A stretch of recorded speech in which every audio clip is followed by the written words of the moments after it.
Hello, I'm Dr. X. Today, we're going to debunk one of the most persistent and misleading myths in popular culture, the idea that humans only use 10% of their brain. You've probably heard this claim many times, in movies like Limitless or Lucy, in motivational speeches, or even from well-meaning friends who say, "Imagine what you could do if you unlocked the other 90%. It sounds inspiring, but it is completely false. In fact, it's one of the most stubborn scientific myths still circulating today. In this video, I'll explain why this myth is wrong using 3 levels of understanding: first, with simple logic and everyday examples; second, through real physiological and behavioral realities; and finally, with the actual scientific evidence and clinical perspective. By the end, you'll understand not only why the 10% myth is false, but also how your brain truly works. Let's begin with the simple version. Imagine you bought a brand new car, but someone told you that you're only allowed to use 10% of its engine. Would you believe that? Of course not. You'd notice immediately that the car runs poorly, feels weak, and wastes its potential. The same logic applies to your brain. If we really only used 10% of our brain, then damage to the other 90% shouldn't affect us at all. But we know that's not true. Even a small stroke, a minor head injury, or a tiny brain tumor in almost any area can cause serious problems: loss of speech, movement, memory, vision, or personality changes. If 90% of the brain were unused, injuring it would be harmless. Clearly, that's not the case. Another simple example: brain imaging. When you do something as basic as reading this sentence, multiple areas of your brain light up on an MRI or PET scan, not just 10%. When you walk, talk, solve a math problem, or feel an emotion, different regions work together. No part of the brain sits completely idle. The myth probably started from a misunderstanding.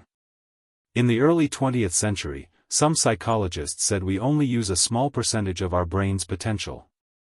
That message got twisted over time into, we only use 10% of our brain. It's a classic case of good storytelling beating actual science. Let's go a little deeper. Your brain is an incredibly energy-hungry organ. Even though it makes up only about 2% of your body weight, it consumes roughly 20% of your body's total energy. Every single day. If we were only using 10% of it, that would mean we're wasting 90% of that enormous energy supply for no reason. Evolution doesn't work that way. Nature is highly efficient.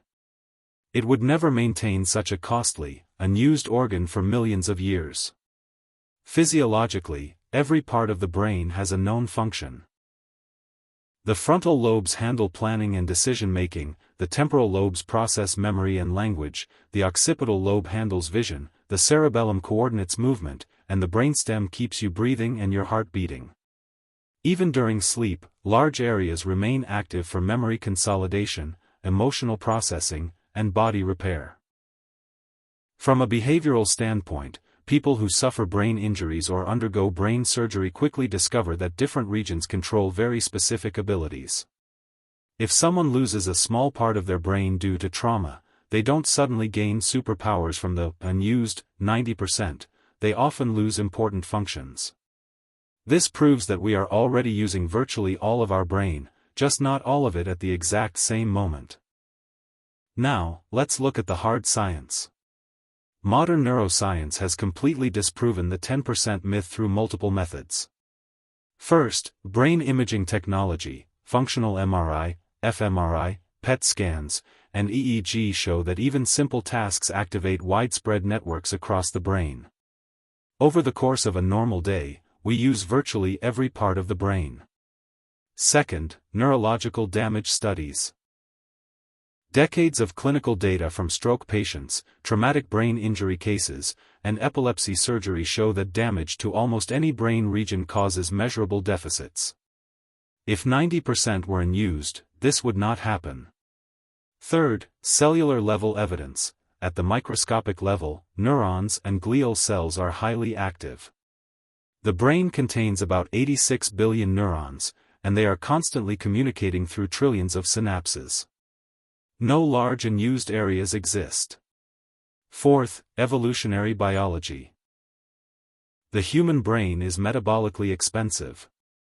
Maintaining unused tissue would be a massive evolutionary disadvantage. Natural selection would have favored smaller, more efficient brains long ago if 90% were truly idle. The myth may have originated from several sources: a misquote of psychologist William James, early 1900 self-help writers, or even a misunderstanding of how the brain has silent areas, regions that are quiet during certain tasks but active during others. In reality, these silent areas are simply specialized and only activate when needed, like backup systems that kick in during complex thinking or learning new skills. Even the famous Lucid movie, which claimed we could unlock 90% of the brain for superhuman abilities, was pure fiction. In truth, using 100% of the brain at once would likely cause seizures or death from overstimulation. So, the truth is clear: we do not use only 10% of our brain. We use virtually all of it, just not every single neuron firing at maximum capacity every second. Different regions activate depending on what we're doing, which is actually a brilliant design that saves energy and prevents overload.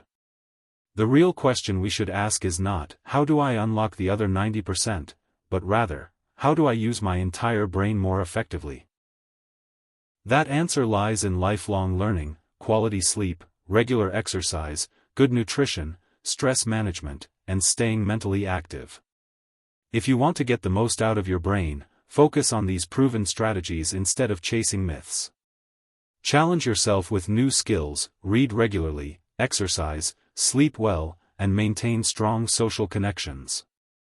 Your brain is already working at full capacity, it just needs the right fuel and care to perform at its best. Thank you for watching. I'm Dr.